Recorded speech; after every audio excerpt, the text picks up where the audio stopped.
modification that you should make to pretty much any car, but especially one with forced induction, is adding a catch can. It is a very cheap way of ensuring that you're not running a bunch of oil through your engine. The reason this is happening is your positive crankcase ventilation system, which is right here on a Mini, is going to run out of the head here and then, ignoring all this, go into a pipe right here that then feeds it back into the intake. The reason they've got it set up that way is instead of having the oil out to a breather like on an older engine, it's going to go back through the engine and make sure it goes through the catalytic converters.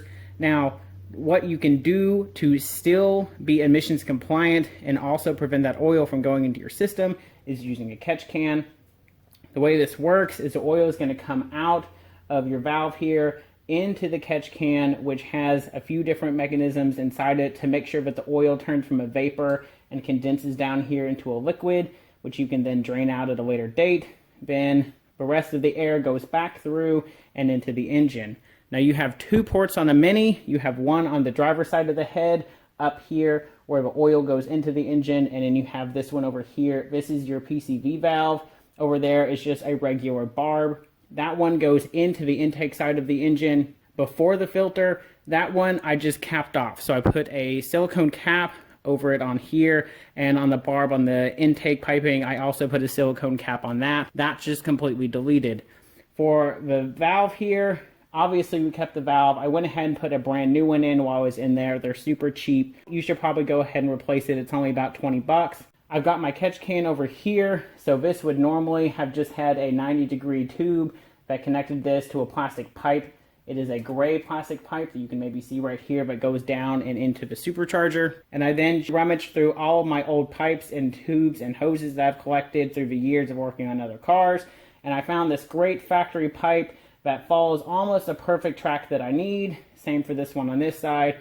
I've got them connected with some factory style clamps. And then I've got a double zip tie on here, so where I've zip tied around this and then zip tied in between them to keep them separate but together. So it's actually almost a factory looking install. You can of course install these wherever you want. It'd be so much easier if this valve faced at any different direction. By facing forward, all of your great locations of putting your catch can in here to make it look stealthy or hiding it behind the engine, you don't really have a whole lot of great options of places to put it that don't require a full 180-degree turn out of here. So putting it over here, you have to make sure that it is in line with this height here. If you go too high, you're going to hit the hood.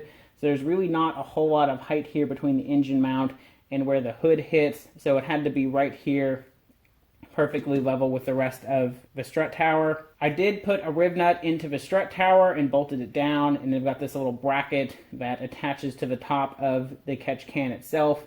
To clear it out, I can either unscrew the catch can and try to slide it out. It's just easier to undo the bolt and take the whole catch can out of a car to drain it. You can get catch cans from as cheap as $20 all the way up to $100 to $200. It really just depends. I really don't think you need to spend a ton of money on a catch can. You can get some really good ones now on Amazon that are using a brass filter on it. It's got some other material and media in it. You can add stainless steel wool, like what you would use as a scrubby sponge in the sink. And what that is going to do is all that surface area allows somewhere for the oil vapor to condense onto a surface and then stay in this container instead of running through your engine. But you can get as crazy or as cheap as you want with these.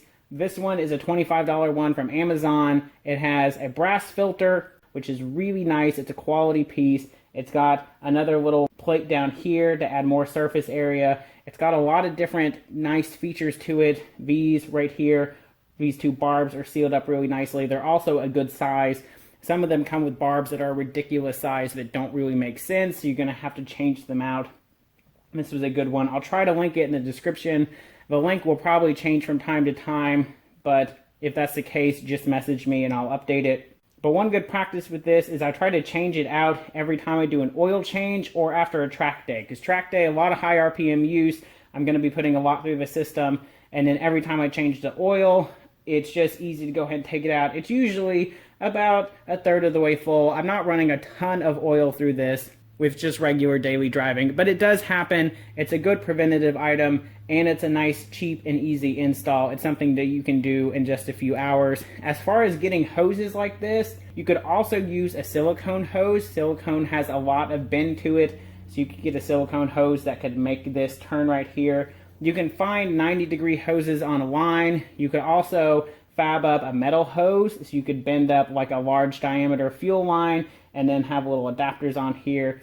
And if you ask nicely at an auto parts store, they'll let you go in the back and rummage through all the different hoses they have, and you can find a hose that fits your project. So you might have a hose from a Mercedes on this side, and you might have a hose from a Kia on the other side. As long as you're the right diameter and they take the route that you want to use, then just use a factory hose. You can write down a part number and easily replace it at any auto parts store. But it's as simple as that. So capping off these two over here, because they don't do anything, they're not your PCV valve. This one you're going to have to keep, so keep it nice and simple. You can go ahead and bring this one on the other side of the head into this, but I really don't see any reason to. So of course, if you guys have any questions about my catch can, where I got it, how I set it up, why I set it up the way I did, of course, feel free to drop those down below. Hit that subscribe button, and I will see you guys next week.